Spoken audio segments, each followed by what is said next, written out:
Most of you who have joined us today to watch this and to listen to us will have lots of questions. You'll be curious.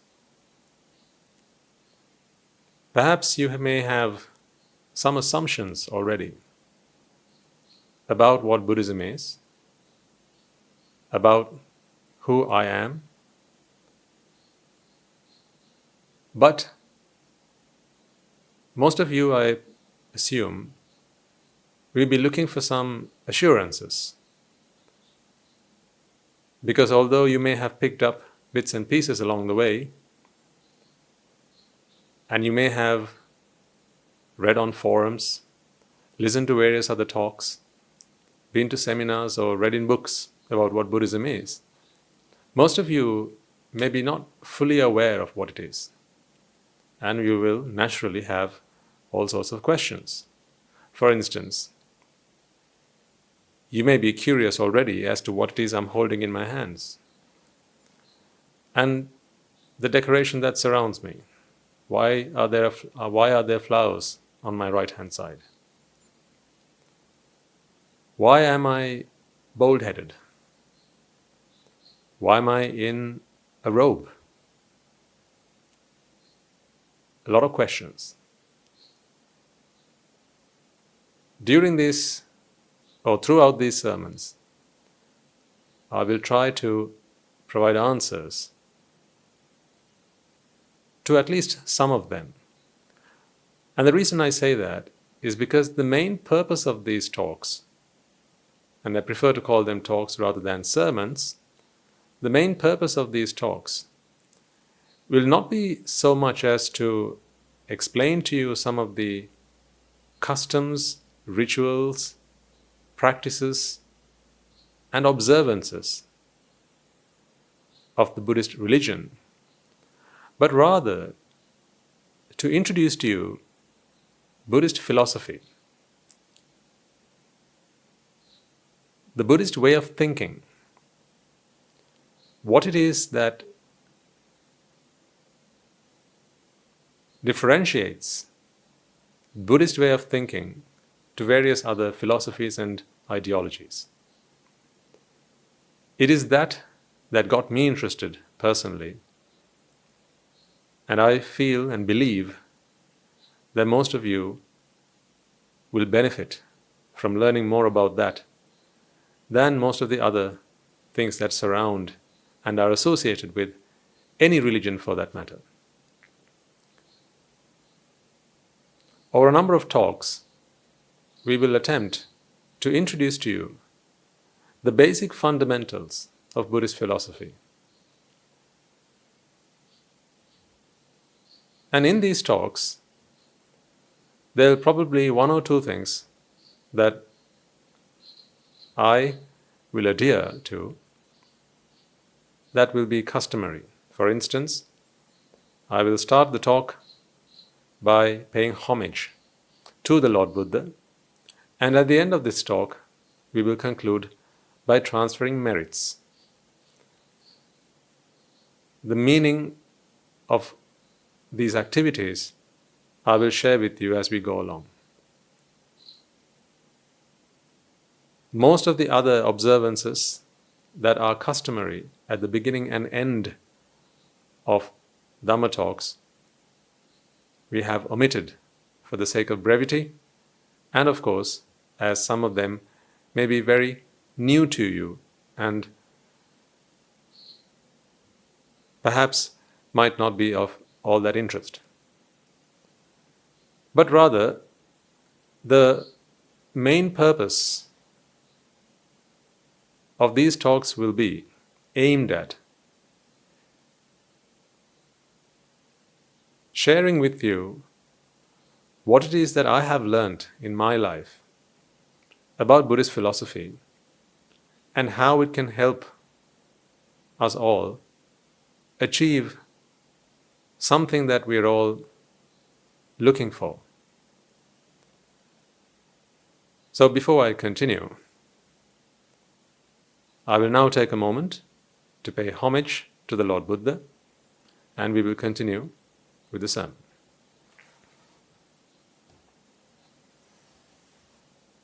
Namo tassa bhagavato arahato samma sambuddhassa. Namo tassa bhagavato arahato samma sambuddhassa. Namo tassa bhagavato arahato samma sambuddhassa.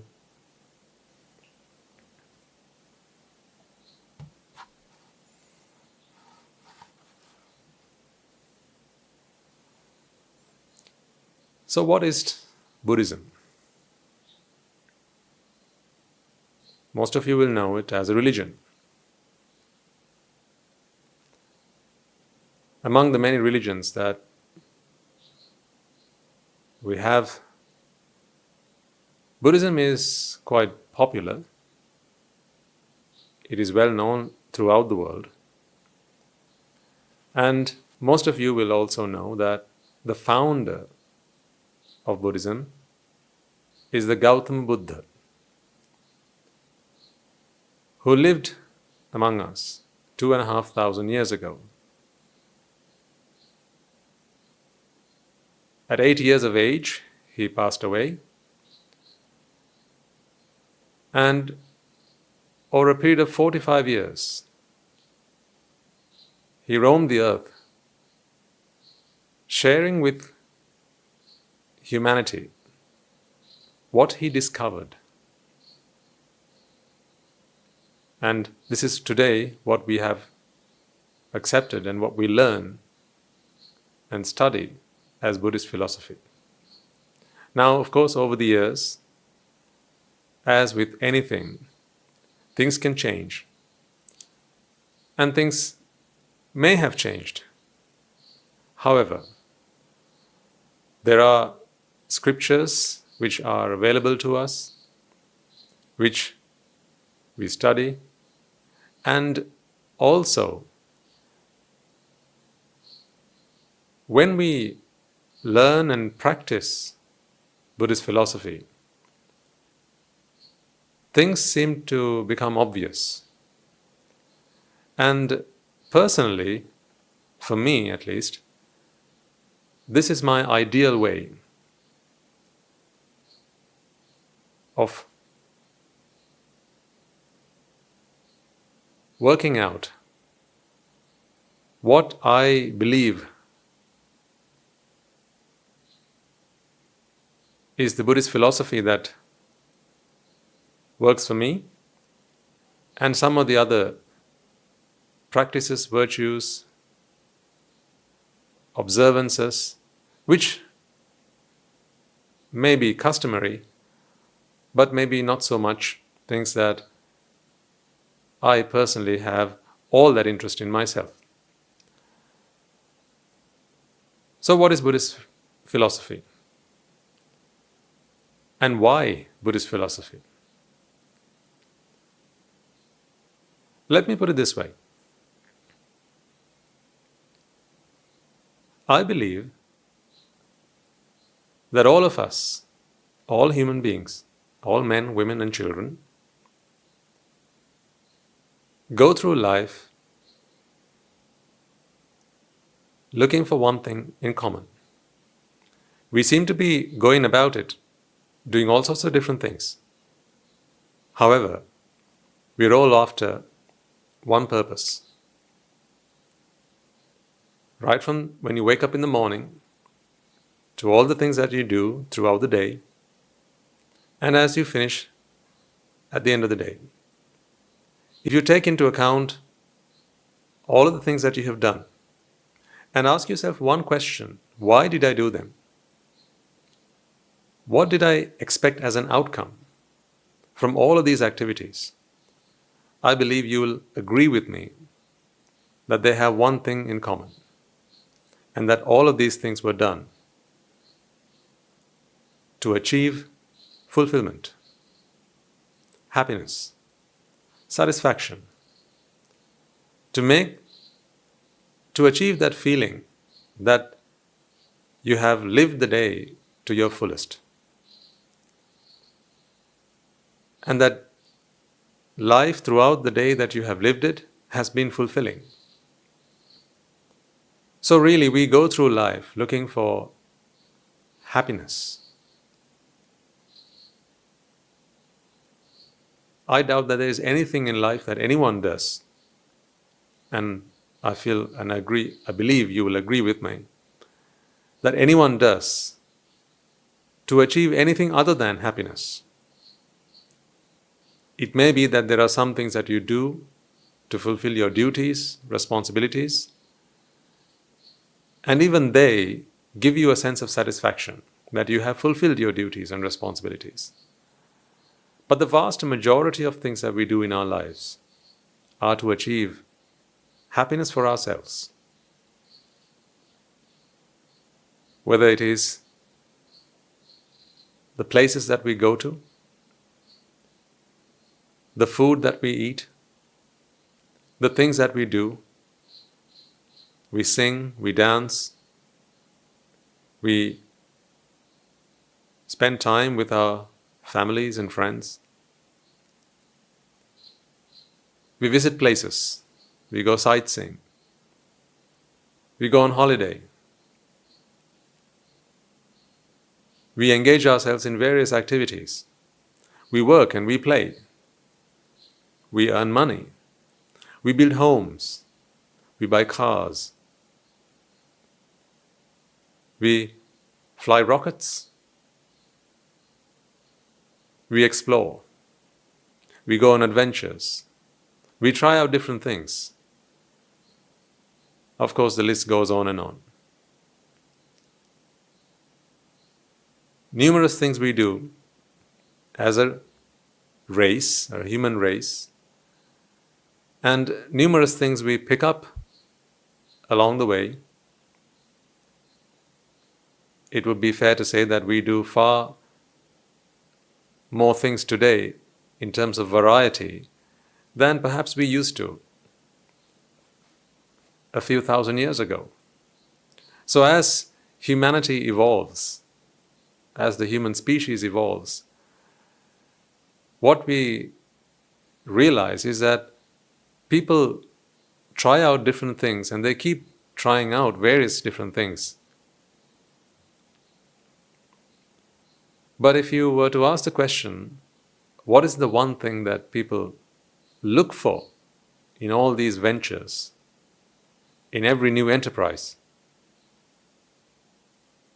The answer always is the same.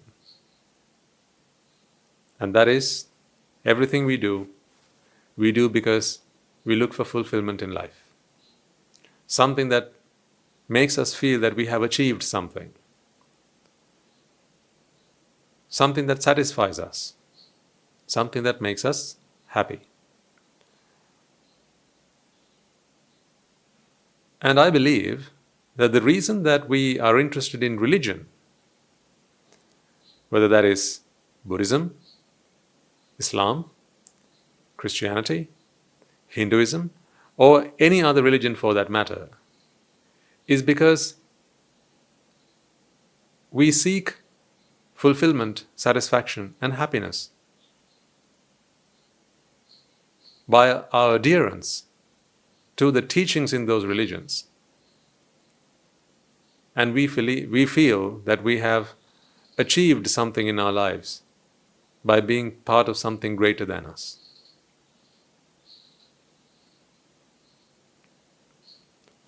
So, why Buddhism? I would say, to put it quite simply, for the very reason why you do anything else. The very reason why you do anything and everything else. If you do it intently or intentionally, you must do it because it makes you happy, it satisfies you, it helps you achieve fulfillment.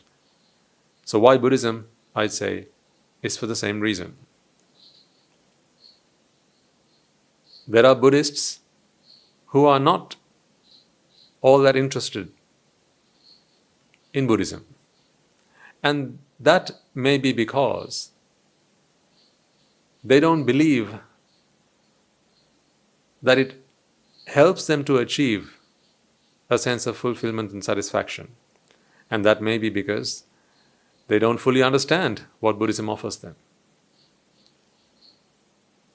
So, our intention, our purpose with these talks is to introduce to you Buddhist philosophy rather than Buddhism as a religion, but Buddhist philosophy to make available to you options. It's always nice to have options, isn't it?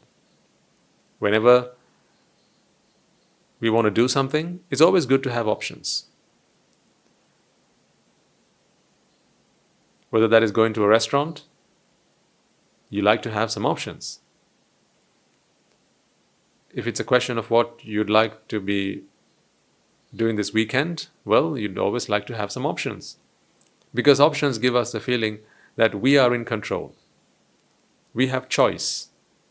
And making the right choice to help us achieve fulfillment and satisfaction, that is something that matters a lot to us. So, what I don't intend through these talks is to idealize Buddhism, to make you feel that this is something that you have to do, to make you feel that there are strict practices that you have to observe and adhere to. Quite the contrary is the truth. Buddhism is about liberation, is about giving you the choice to do whatever you like. But it is about explaining to you the consequences of those choices and then leaving you free will to decide what you'd like to do. Some of the preconceptions that people may have about Buddhism is that if you practice Buddhism, then there are lots of things that you have to do. Like, for instance, become a vegetarian, or perhaps offer flowers to a statue, or maybe go to the temple, worship, or maybe change the way you dress. Now, these things are customary. They're not mandatory. And that is why my intention is to leave out as much of those things as possible and to try and focus on what Buddhist philosophy is, so that you are able to listen, think for yourself, analyze your options, and then from there on, it's up to you whatever you decide to do. I am a monk. Most of you will be familiar with what you see on screen today. This is a life that I have chosen to live. No one has forced me to become a monk. No one has forced me to dress the way I do, in a robe. No one has forced me to shave my head. These are all conscious choices. Choices that I have made for the same reason that I have decided to understand and live Buddhist philosophy. It is the same reason why, as I said earlier, we do anything and everything in life, for the purpose of happiness. Eventually, I'll help make sense of all these things to you. So, the only thing that I ask of you is to continue to remain with us and remain curious, and of course also open-minded. At no point will I ask you to believe in something that you cannot believe without giving you evidence to the same. I will not ask you to engage in various rituals or activities or practices Don't worry, I will not ask you to shave your heads. I will not ask you to become a monk or even come and visit us to the monastery. All of that is up to you. That is your choice. This is all about choices. This is all about freedom. Freedom of choice. I believe that every man, woman and child, every human being has a duty unto themselves to learn about all of the options that are available to them as they go through life and to achieve happiness, satisfaction and fulfillment. It is a duty that we all have to ourselves, so that when we have lived and gone through life, we can look back at our lives and say, that was a life well lived. A full life. It would be a real shame, don't you think, that at the end of our lives, if we were to look back and then feel that perhaps there was just one more thing that I could have done, one more stone that I could have turned, and I could have been happier. I wouldn't want that for any of you, as I didn't want that for myself either. I have been a monk for just over 4 years, and before that I lived a lay life, like most of you. And in my lay life, also, the one thing that I wanted was happiness. And to achieve that, I have done almost everything. Almost all of the things that I mentioned above. The things that people do to be happy. Going places, earning money, doing a good job, having a family, trying out different things, adventure, all sorts. And then, when I was introduced to Buddhist philosophy, I realized this is what I have been missing all my life. And so I made a conscious choice to learn more, to study more about Buddhist philosophy, and then eventually, one fine day I decided that this is what I want to do for the rest of my life. And so here we are. That day may or may not come for you. And as I said earlier, it is not my intention to force you down any pathway in life. I have no intention of doing that whatsoever. All I have intended to do as part of these talks is to make you aware of options, choices. Because something that I do know, and I'm sure you'll agree with me, is, as I've said earlier, all things that we do in life, we do with one purpose, and that one purpose is to achieve happiness. So, why Buddhism? Is for that reason. Why should you listen to these talks? It is for that reason. It is for the same reason that if a new restaurant were to open in the town, you'd probably go and try it out. Because you want to see what other options you have. If a new fashion store were to open in town, you'd probably go and at least window shop to see what they have to offer.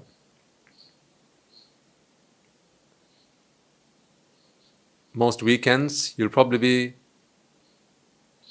looking for an opportunity, for an escape, to go somewhere nice, somewhere interesting, perhaps to go on holiday. And then you go on a website and find out some of the good places, some places that you can go on holiday, all for the purpose of achieving happiness, satisfaction and fulfillment. So trying out something new for the purpose of achieving fulfillment and satisfaction is nothing new to you. It is something we all do regularly and almost on a daily basis. If ever there is something new, we always try and see if there is something that will make us happier than we already are. And so therefore, for the same reason, I would like to introduce to you Buddhist philosophy, as I believe that this is a really strong option that you should all be aware of. Every human being should be aware of as they make their choices as to what makes them happy. So that is why Buddhist philosophy, and that is why these talks. So what is Buddhist philosophy then?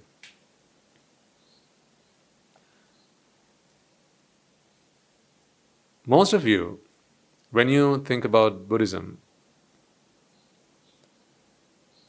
and also think back to some of the things you already know about Buddhism, will, I'm sure, have heard that Buddhism deals a great amount with suffering. Doesn't the Buddha talk about suffering? Some people even think that all he's talked about is suffering and nothing else. So it may be that some people are prejudiced in their decisions, in their choices, and they don't feel they feel reluctant to even consider or listen to a Buddhist talk from there on, because they feel that if it is happiness that I seek in my life, why should I listen to a principle, a set of principles, or even a philosophy that deals wholly with suffering? And that's a very valid question. You see, the Buddha did talk about suffering. He did. But what's really interesting is what he talked about immediately afterwards.